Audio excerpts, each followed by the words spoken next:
कंस निकंदन रघुनंदनानंद कंद कौशल चंद दशरथ नंदन श्री राम श्री राम श्री राम श्री राम। कुंडल तिलचार चार रंग विभूषण आज्ञानुपुज सर चाप धर संग्राम चित कर दूषण श्री राम श्री राम श्री राम श्री राम। शंकर शेष मुनि मन रंजन हृदय कंज निवास गुरु चंदन श्री राम श्री राम श्री राम श्री राम श्री राम श्री राम।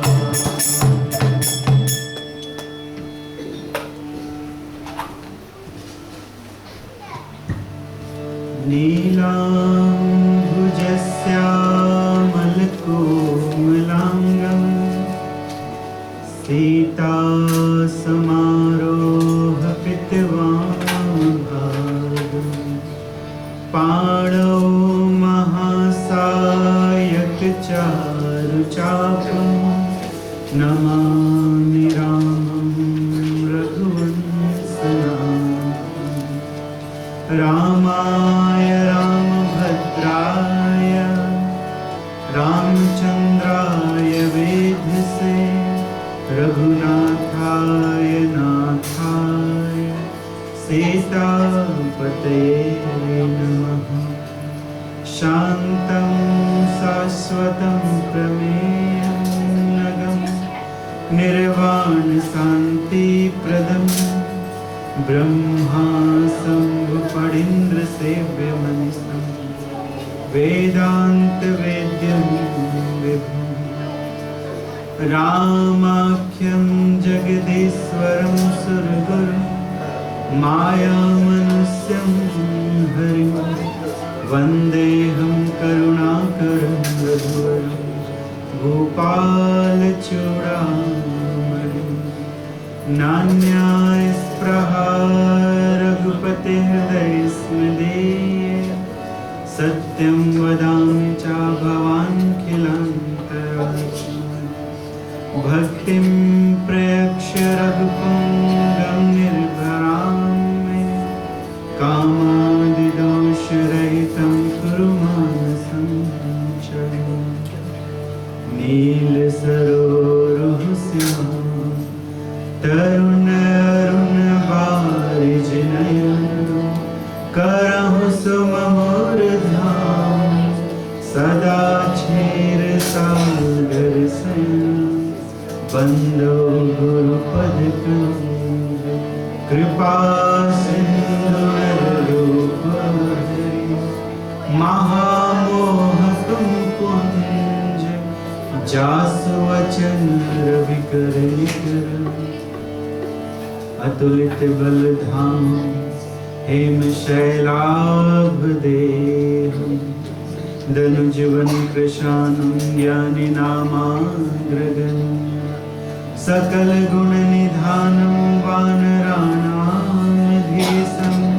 रघुपति प्रिय भक्तं वातजातं नमामि। आदौ राम तपोवनाधिगम्यं हत्वा मृगं काञ्चनं वैदेहि हरणं जटायुमरणं सुग्रीवसंहासनं बाले निग्रहणं समुद्रतरणं लंकापुरी दहनं पश्चात् रावण कुम्भकर्णमदनं एतद्दिते रामायणं। हरे कृष्ण कृष्ण कृष्ण हरे हरे हरे राम राम राम सीताराम लक्ष्मण हनुमान की, श्री राधा गोविंद जी की, श्री गौर निताय की।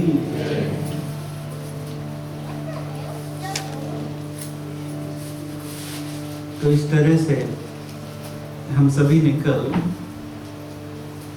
श्री हनुमान जी की महिमा के विषय में सुना। मसक समान रूप कपिधरें, अपनी सिद्धि के द्वारा जिन्होंने एक छोटा सा रूप धारण किया और इसके बाद लंका में प्रवेश किया नरहरि का नाम लेकर, नरसिंह देव जी का नाम लेकर, और उन्होंने श्री रामचंद्र जी का काज बनाया। सीता जी का पता लगाकर और लंका जैसे विशाल नगरी को, जो स्वर्ग लोक को भी फीकी करती थी, उसको उन्होंने जला दिया, राख में परिवर्तित कर दिया। और उसके बाद वे लंका से प्रस्थान किए। तो मसक समान रूप कपिधरें, मानो विनम्र भाव से लंका में प्रवेश किया, लेकिन जब कार्य बन गया तो सिंह की तरह गर्जना करके, सिंह की तरह दहाड़ मार के उन्होंने लंका से छलांग लगाई वापस आने के लिए। ऐसा वर्णन है कि जिस समय हनुमान जी ने सिंह के समान गर्जना की थी, सिंह के समान दहाड़ की थी, उस समय लंका के राक्षसियों के गर्भ गिर गए थे। गर्भवती राक्षसियां थी, उनके गर्भ गिर गए थे उनकी दहाड़ को सुनकर।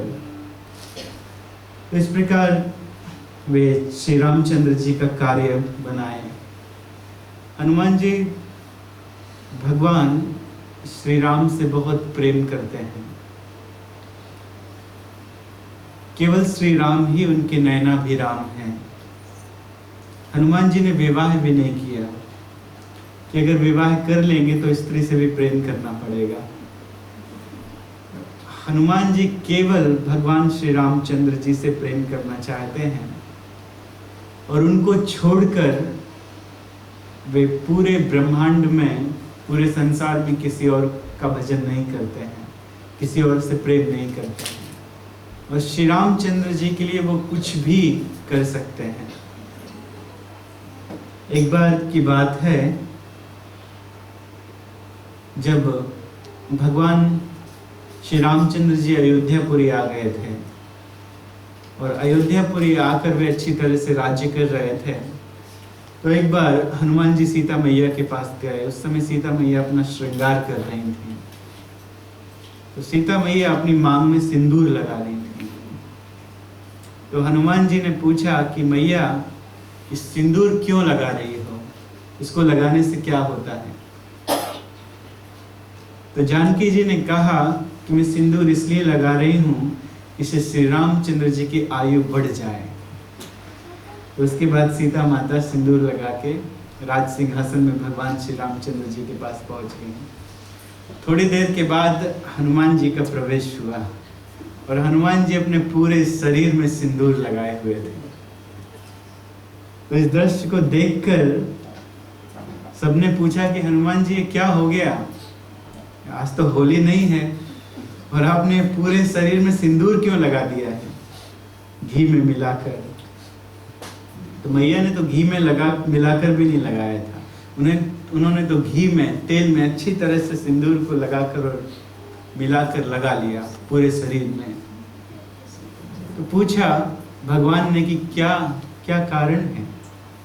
तो हनुमान जी कहते हैं कि मैया ने अगर इतना सा सिंदूर लगाती हैं उससे आपकी आयु बढ़ेगी, इसलिए मैंने पूरे शरीर में सिंदूर लगा लिया है, और वो भी घी में मिला के, तेल में मिला के, कि मेरे शरीर से वो निकले ना, जिसमें कि भगवान श्री रामचंद्र जी की आयु बहुत बढ़ जाए, लंबी हो जाए। तो यही कारण है कि हनुमान जी अपने शरीर में सिंदूर लगाए होते हैं और भक्तगण भी उन्हें सिंदूर अर्पित करते हैं, क्योंकि वो उन्हें प्रिय है कि श्री रामचंद्र जी की आयु बढ़े।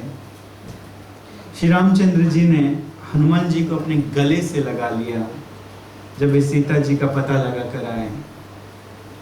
इस बात की हम लोग अनुभूति भी नहीं कर सकते हैं कि उस समय, जिस समय हनुमान जी को श्री रामचंद्र जी ने गले से लगाया होगा, उस समय हनुमान जी को कितना आनंद आया होगा। साक्षात आनंद, आनंद की मूर्ति।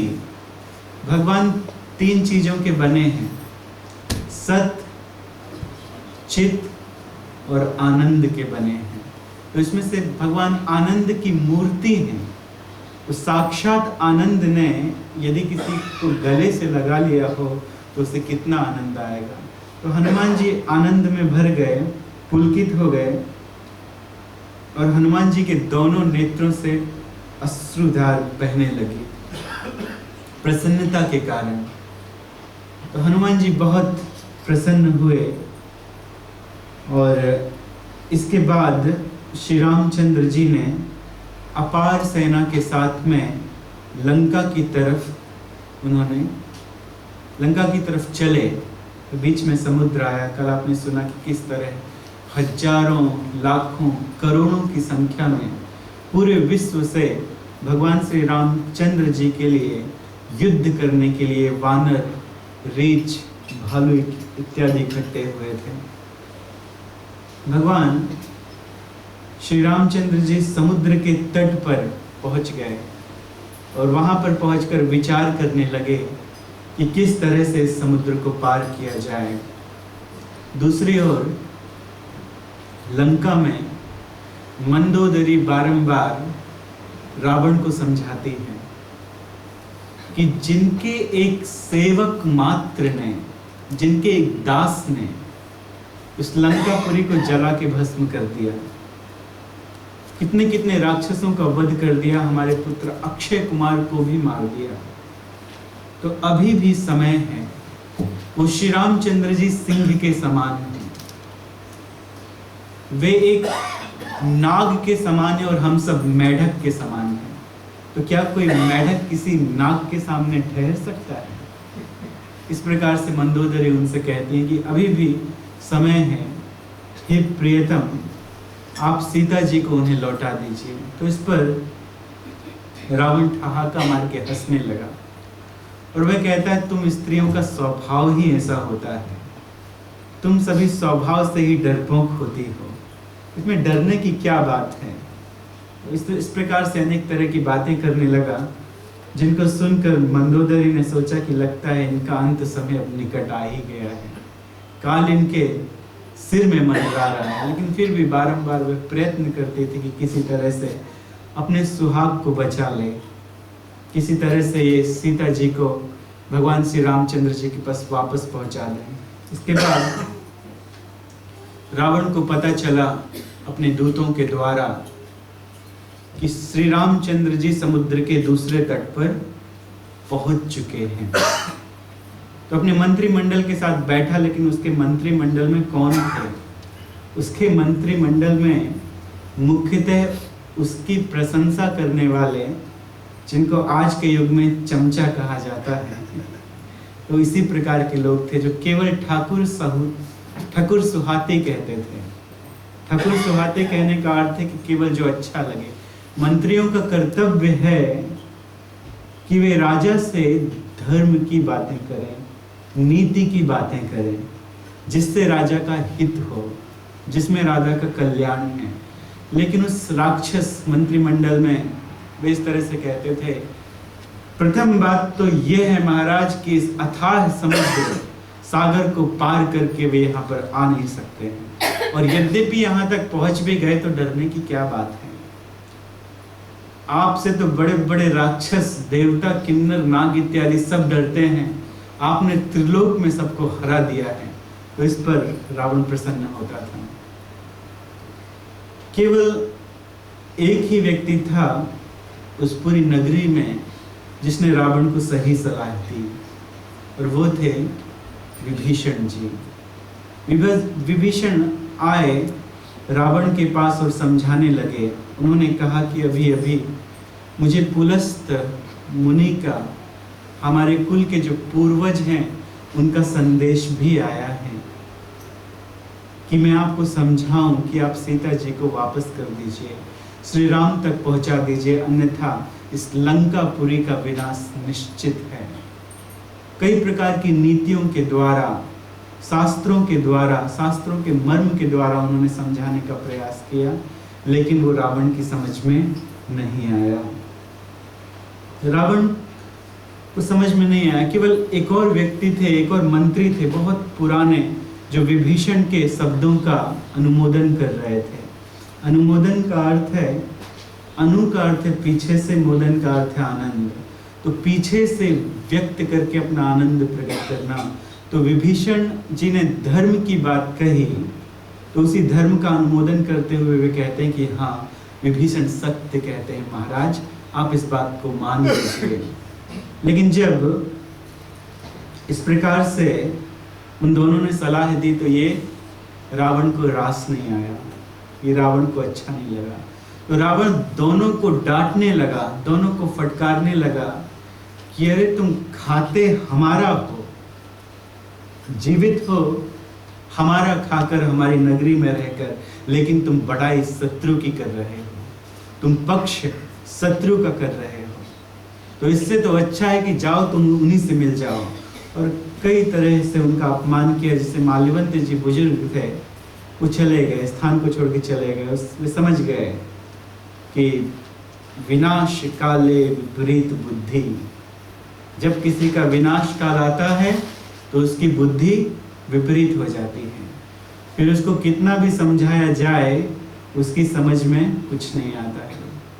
तो लेकिन विभीषण जी सुहृद होने के कारण, उनके छोटे भाई होने के कारण आगे गए, आसन के पास गए और रावण के पैर पकड़कर बार बार समझाने लगे कि रावण ऐसा मत करो, ऐसा मत करो, ये अधर्म है, अधर्म का साथ मत दो, सीता जी को वापस पहुंचा दो, इसी में हमारा कल्याण है, सब इसी में हमारा कल्याण है।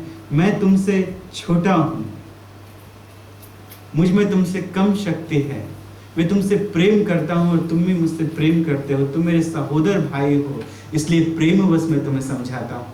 लेकिन रावण क्रोधित होकर वहीं से उसने ऊपर से एक लात मारी विभीषण जी को, और विभीषण नीचे चले गए और बारंबार कहा कि जा तू उसी शत्रु के पास चला जा हमें छोड़कर। रावण नहीं जानता था कि वो सही में चले जाएंगे। उसने सोचा कि मैं जब मारूंगा ऐसे तो मेरा खाते हैं, मेरे राज्य में ही रहेंगे।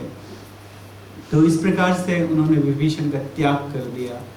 लेकिन विभीषण को ये अच्छा लगा। विभीषण ने कहा कि ठीक है, अब मुझे मेरे स्वामी के पास जाने के लिए मिलेगा। तो उसने कहा महाराज जो आज्ञा, ठीक है, मैं अपने स्वामी के पास प्रस्थान करता हूँ। और सीधे वो आकाश मार्ग से चले गए श्री रामचंद्र जी के पास।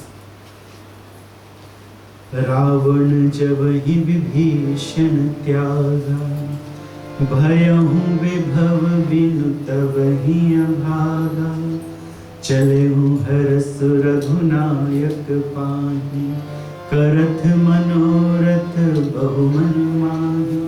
तो जिस समय रावण ने अपने भाई सदाचारी महात्मा भाई का जिस समय उसने त्याग किया, उसी समय भयम विभव बिनु तभी अभागा, उसी समय वे सब प्रकार के आनंद से रहित होकर अभागा हो गया।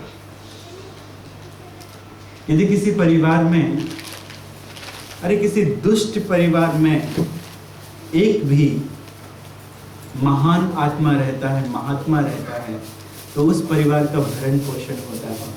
उस परिवार में हर तरफ से लक्ष्मी उसके निकट आती है और हर प्रकार से सहायता होती है। लेकिन इतने बड़े भक्त जिस दिन जिस समय रावण का त्याग करके चले गए, श्री रामचंद्र जी के पास चले गए, उसी समय रावण अभागा हो गया, उसके सारे वैभव उसी समय समाप्त हो गए। चले हूँ हरस रघुनायक पाहि, करे मनोरथ बहु मन माहि। जब हनुमान जी, जब विभीषण जी जा रहे थे तो वे हनुमान जी का चिंतन करते हुए जा रहे थे। किस प्रकार से चिंतन कर रहे थे हनुमान जी का? ऐसे चिंतन करते थे, जो जो कथा, जो जो बातें श्री रामचंद्र जी के विषय में बताई थी, हनुमान जी ने विभीषण जी को उन बातों का चिंतन करते थे और उन बातों का चिंतन कर करके उनकी बुद्धि रघुनाथ जी में लगी थी। अपने आप को अभागा मानते थे कि अब तक मैंने श्री रामचंद्र जी का दर्शन नहीं किया, लेकिन हनुमान जी ने किया था। तो हनुमान जी ने जो कुछ कहा था उन बातों का उन्हें चिंतन हो रहा था। तो करत मनोरथ बहुमन माही, तो अनेक प्रकार के मनोरथ अपने मन में करते हैं। किस तरह के मनोरथ उनके हृदय में आए, किस प्रकार के मनोरथ उन्होंने किए। उन्होंने सोचा कि अब मुझे उन चरणों के दर्शन होंगे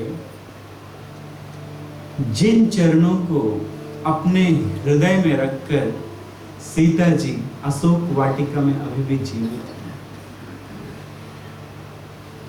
यद्यपि सीता जी मीन के समान है और श्री रामचंद्र जी जल के समान है, और जल से मीन बिछुड़ गई है। सीता जी मीन के समान है और जल से अलग हो गई है, लेकिन जीवित हैं तो केवल इसलिए जीवित हैं क्योंकि अपने हृदय में उन्होंने श्री रामचंद्र जी के चरणों को रखा है। इसी प्रकार से भरत जीवित हैं भगवान के वियोग में, तो केवल इसलिए जीवित हैं क्योंकि उनके पास श्री रामचंद्र जी की चरण पादुकाएं हैं।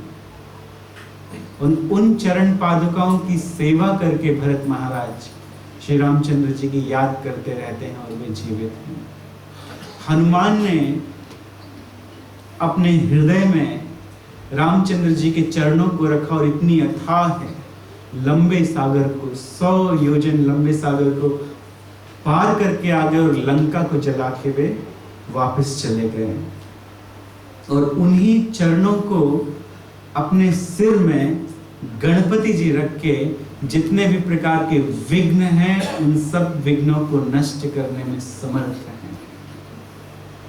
तो ऐसे चरणों को उन्होंने अपने हृदय में रखा, विभीषण जी ने भी अपने हृदय में रखा।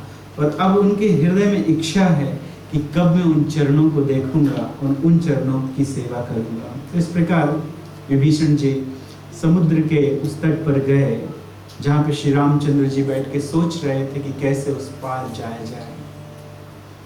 कुछ वानरों ने उन्हें देखा और सुग्रीव जी के पास लेकर आए, ये श्री रामचंद्र जी से मिलना चाहते हैं।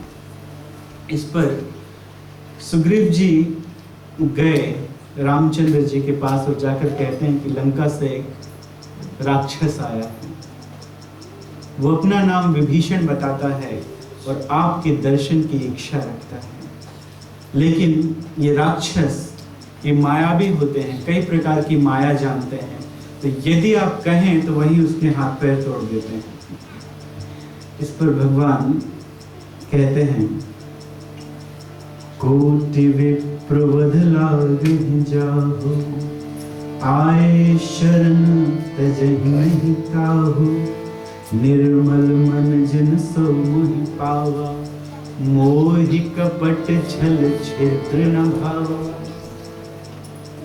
श्री रामचंद्र जी कहते हैं कि किसी व्यक्ति ने अगर कोटि विप्रवध, कोटि का अर्थ है करोड़, करोड़ों विप्रों का भी, करोड़ों ब्राह्मणों की हत्या भी कर दी हो और यदि वो मेरी शरण में आ जाए तो मैं उसका त्याग नहीं करता हूँ।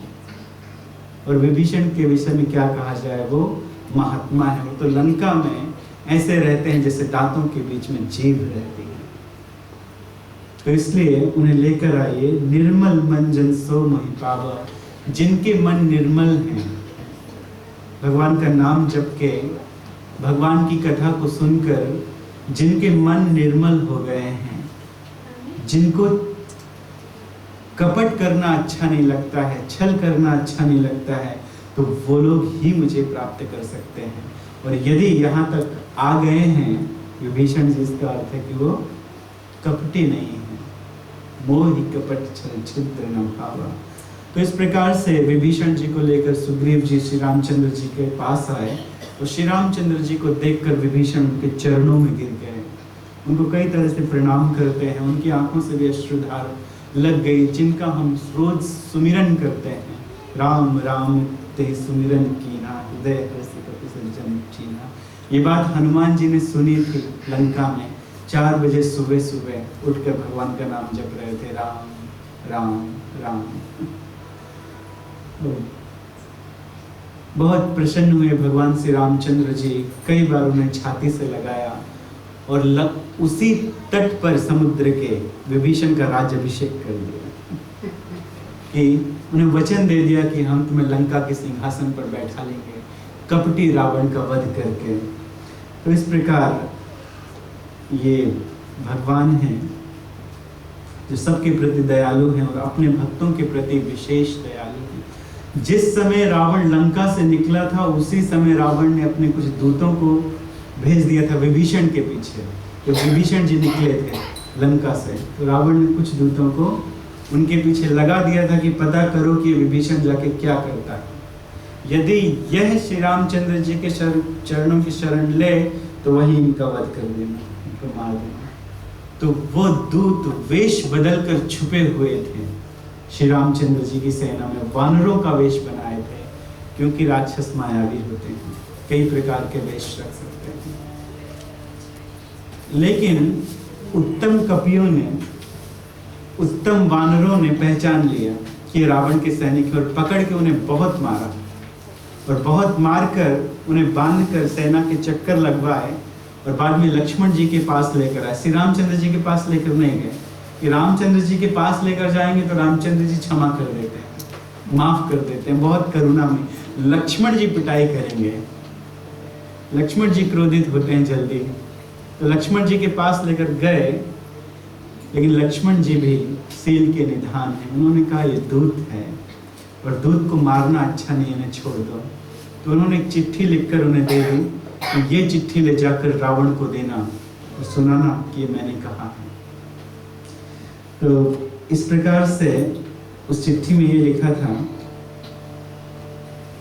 कहूँ मुखागर मुँह सबे मम संदेशुदार, सीता दे मिलौनता आवा काल तुम्हार। उन्होंने कहा कि अरे दुष्ट पापी रावण, जिस तरह से तेरे भाई ने मेरे प्रभु की शरण ली है, तो मैं तुझे एक सलाह देता हूं कि अपनी रानियों के साथ जानकी जी को लेकर जितनी जल्दी हो सके उतनी जल्दी श्री रामचंद्र जी के चरणों में आ जाओ, अन्यथा तुम्हारा काल तुम्हारे बहुत निकट है। शीघ्र ही हम आएंगे और श्री रामचंद्र जी की कृपा से मैं अकेले ही तुम्हारा वध करने में सक्षम हूं। तो इस प्रकार से बहुत खतरनाक चिट्ठी लिखी थी, जिस चिट्ठी को देख के रावण भी डर गया था। उन्होंने ऐसा पत्र लिखा था। इसके बाद दूसरी तरफ ये चर्चा चली कि कैसे लांघा जाए इस समुद्र को। तो विभूषण जी ने कहा कि समुद्र देवता आपके पूर्वज हैं, सगर महाराज, ये सब आपके पूर्वज हैं, तो आप इनसे प्रार्थना कीजिए, निश्चित रूप से आपको उपाय बताएंगे। लेकिन लक्ष्मण जी को ये बात अच्छी नहीं लगी, क्योंकि लक्ष्मण जी को अति शीघ्रता थी। लक्ष्मण जी सोच रहे थे बाण निकालिए, अग्नि बाण, इसको भस्म कीजिए सागर को, चले चलते हैं। कब तक आप इनकी अनुमति के लिए प्रतीक्षा करेंगे, कब तक आप बैठकर इनकी प्रार्थनाएं करेंगे। श्री रामचंद्र जी मुस्कुरा के लक्ष्मण जी की तरफ देखते हैं कि नहीं, जो विभीषण जी कहते हैं वही उचित है। चाहते तो श्री रामचंद्र जी ये कर सकते थे, एक बाण निकालते और सागर को जला देते, लेकिन श्री रामचंद्र जी क्या सोचते हैं, इस समुद्र के अंदर कितने कितने जीव निवास करते हैं। यदि समुद्र को जलाएंगे तो उन जीवों की हत्या भी हो जाएगी, उन्होंने क्या बिगाड़ा है। तो इसीलिए श्री रामचंद्र जी वहाँ पर बैठ गए और बैठकर ध्यान करने लगे सागर का, वरुण देवता का ध्यान करने लगे कि हे वरुण देवता आप प्रकट होइए, हे सागर आप रूप धारण कीजिए और हमें रास्ता दीजिए, हमें रास्ता दीजिए उस पार जाने के लिए। भगवान ने 3 दिन तक ध्यान किया, लेकिन वो सागर प्रकट नहीं हुआ।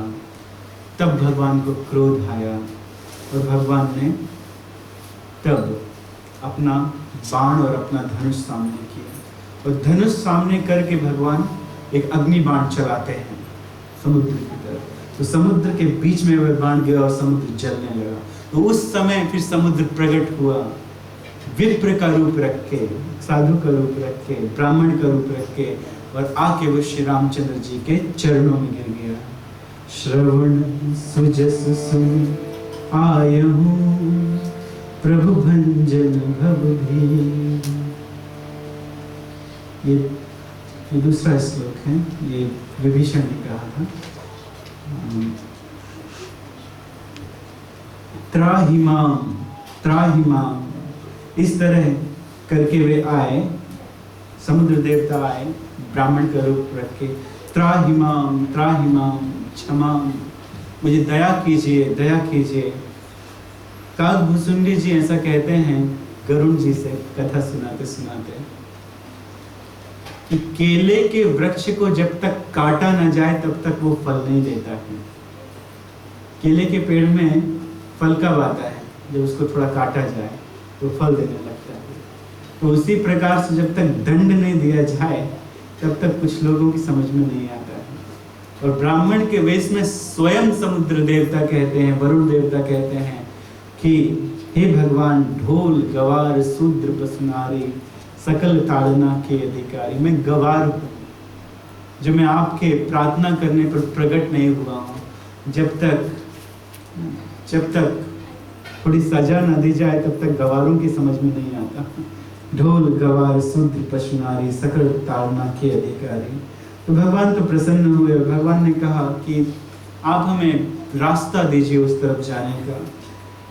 वे कहते हैं कि आप चाहें तो जला के भस्म कर दे मुझे, लेकिन इस समुद्र में रहने वाले अनेक जीव अपने प्राणों के लिए आपसे प्रार्थना कर रहे हैं।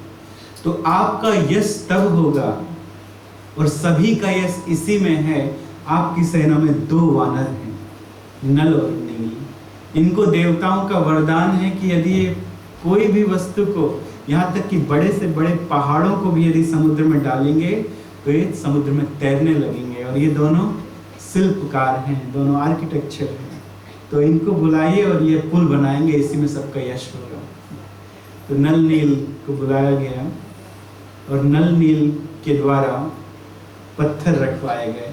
तो वानर बड़े बड़े पत्थर उठा के लेके आते थे, बड़े बड़े पहाड़ों को उखाड़ कर लेकर आते थे, और बड़ी ही अच्छी तरीके से नल नील उसको जमाते जाते थे। और एक बहुत सा बड़ा सा ब्रिज बनता जाता था, जिस ब्रिज से श्री रामचंद्र जी लंका की तरफ जाएंगे। वहीं पर चींटियां भी चलती हैं, छोटी छोटी चींटियां अपने मुख में शक्कर के छोटे छोटे दाने की तरह छोटे छोटे कण लेकर आती हैं, और वो भी समुद्र में डालकर भगवान की सेवा करने का प्रयत्न करती हैं। इस पर बड़े बड़े वानर कहते हैं, अरे चींटियों, रास्ते से हट जाओ, तुम्हारे इस छोटे छोटे दानों से ब्रिज नहीं बनने वाला है। श्री रामचंद्र जी कहते हैं, उन्हें मेरी सेवा करने दो। तुम्हारा शरीर बड़ा है और तुम बड़े शरीर से पर्वतों को लाकर मेरी सेवा कर रहे हो, लेकिन उनके पास जितनी शक्ति है वो अपनी शक्ति के अनुसार मेरी सेवा कर रही है। तो उनको मेरी सेवा करने दो, वे भी उसी तरह से मेरे प्रिय हैं जिस तरह से तुम मेरे प्रिय हो। भगवान की इच्छा हुई, जिस समय वह ब्रिज बन रहा था, कि मैं यहाँ पर शिव जी की पूजा करूँ इस स्थान में बैठकर। तो भगवान ने एक पार्थिव लिंग बनाया और अच्छे अच्छे बड़े बड़े ब्राह्मणों को बुलाकर भगवान ने वहाँ पर रुद्राभिषेक किया। भगवान ने वहाँ पर शिव जी की पूजा की और शिव जी को प्रसन्न किया। कभी कभी कुछ लोग ऐसा कहते हैं कि रावण शरीर बदलकर ब्राह्मण का वेश रखकर वह वहाँ पर आया था रामचंद्र जी की पूजा को सफल करने के लिए, क्योंकि वह बहुत बड़ा पंडित था। तो रावण ने आकर वहाँ पर पूजा की थी श्री रामचंद्र जी के लिए। तो इस प्रकार से पूजा संपन्न हुई। शिव द्रोही मम भगत कहावा, सोनर सपने मोहिन पावा। शंकर विमुख भगति चह मोरा, सो नार की गूढ़मति थोरी।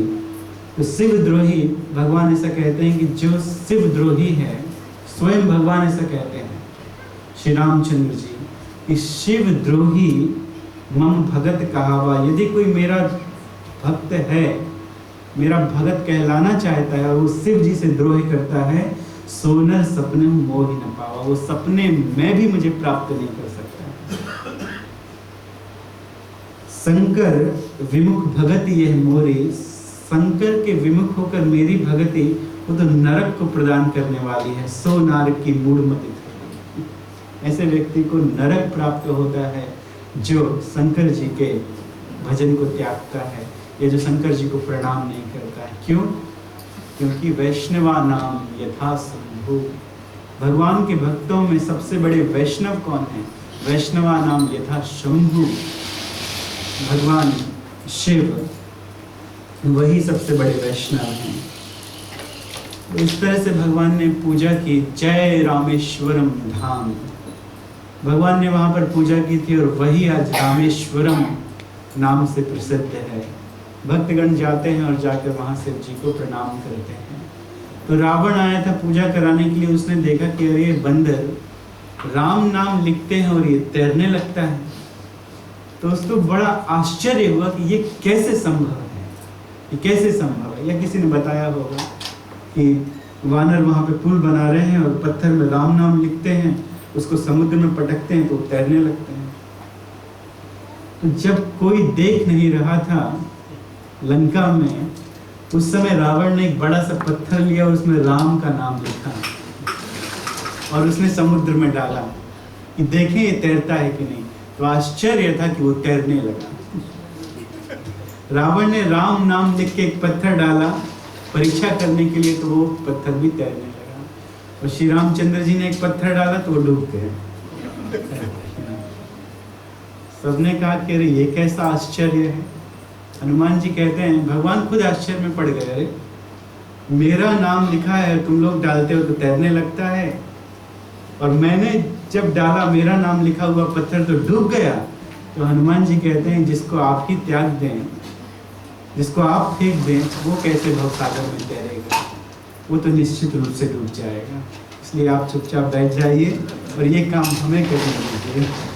तो इस प्रकार एक बड़ा सा सेतु तैयार हुआ, बहुत बड़ा सेतु तैयार हुआ, और उस सेतु के ऊपर श्री रामचंद्र जी की सेना चली। आगे आगे राम लक्ष्मण, फिर उनके पीछे विभीषण, और साथ में सुग्रीव हैं, हनुमान हैं, जामवंत जी हैं, अंगद हैं, नल नील हैं, और बड़े बड़े वानर हैं, बड़े बड़े वीर हैं, जिनके चलने से मही डोलती थी।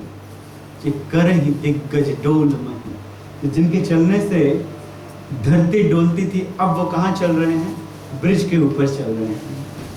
और जब भगवान ब्रिज के ऊपर से निकले थे, उस सेतु के ऊपर से निकले थे, उस समय समुद्र के सारे जीव, जितने जीव समुद्र में निवास करते हैं, छोटी छोटी मछलियों से लेकर 70 हाथियों के बराबर जीव, जिन्हें तिमिंगल कहा जाता है, जो व्हेल मछली को सीधे निगल जाते हैं, ऐसे जीव उस सेतु के पास आ गए, उस ब्रिज के पास में आ गए, और ब्रिज में के पास आके वो भगवान का दर्शन करने लगे। बड़ी मछली छोटी मछली को खा जाती है, लेकिन वहां पर किसी को किसी का डर नहीं था, क्योंकि सब वैर भाव छोड़ कर आए थे और सब केवल श्री रामचंद्र जी का दर्शन कर रहे थे। जब भगवान इस पृथ्वी पर आते हैं तो इसी तरह की लीलाएं होती हैं। जब भगवान जंगल में जाते हैं तो जंगली जानवर भगवान को देखते रह जाते हैं, फिर उनके बाजू में हिरण हो तो वो मारते नहीं, वो हिरण भी भगवान को देखते हैं, और सिंह इत्यादि भी भगवान को उसी भाव से देखते हैं, आपस में सद्भाव रख के। यद्यपि भोजन है एक दूसरे का, लेकिन फिर भी तो बैर भाव नहीं रखते। तो यहाँ भी वैसा ही दृश्य था। इस दृश्य को देख के स्वर्ग के देवता लजा गए कि क्या भाग्य है, अहो भाग्य इन समुद्रवासी जीवों का। कितना अच्छा वो दृश्य था। श्री रामचंद्र जी जा रहे हैं और सारे जीव सेतु के चारों तरफ आके भगवान के दर्शन कर रहे हैं और अपनी आंखों को धन्य कर रहे हैं, अपनी आंखों को पावन कर रहे हैं। इस तरह से भगवान ने प्रवेश किया, लंका के द्वार पर आ गए, समुद्र के दूसरे तट पर आ गए और वहां पर आकर विश्राम किया। कैसे विश्राम किया? अब एक दूसरा सौभाग्ययुक्त दृश्य देखिए। सुग्रीव जी बैठे हुए हैं, ध्यान पूर्वक सुनिए। देखिए कथा है, ध्यान पूर्वक सुनिए। जो लोग पीछे बैठे हैं तो कृपा करके बातें ना करें, इससे हमारा ध्यान भी कथा से अलग होता है। तो ध्यान पूर्वक कथा सुने। हम बताते जा रहे हैं फिर भी लोग बातें कर रहे हैं। लगता है कि कथा तो नहीं सुन रहे हैं, लेकिन हम जो कह रहे हैं कि बातें मत कीजिए वो भी नहीं सुन रहे।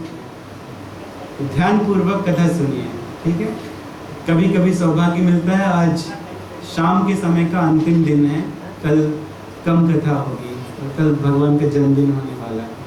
तो ये समय बार बार नहीं आएगा, ये मौका बार बार नहीं आएगा। फिर आपको एक वर्ष वेट करना पड़ेगा। तो ध्यान से सुनिए, मन लगा के कथा में। एक अच्छे दृश्य की चर्चा हो रही है, जिस दृश्य के लिए स्वर्ग के देवता भी लालसा करते हैं उसको देखने के लिए।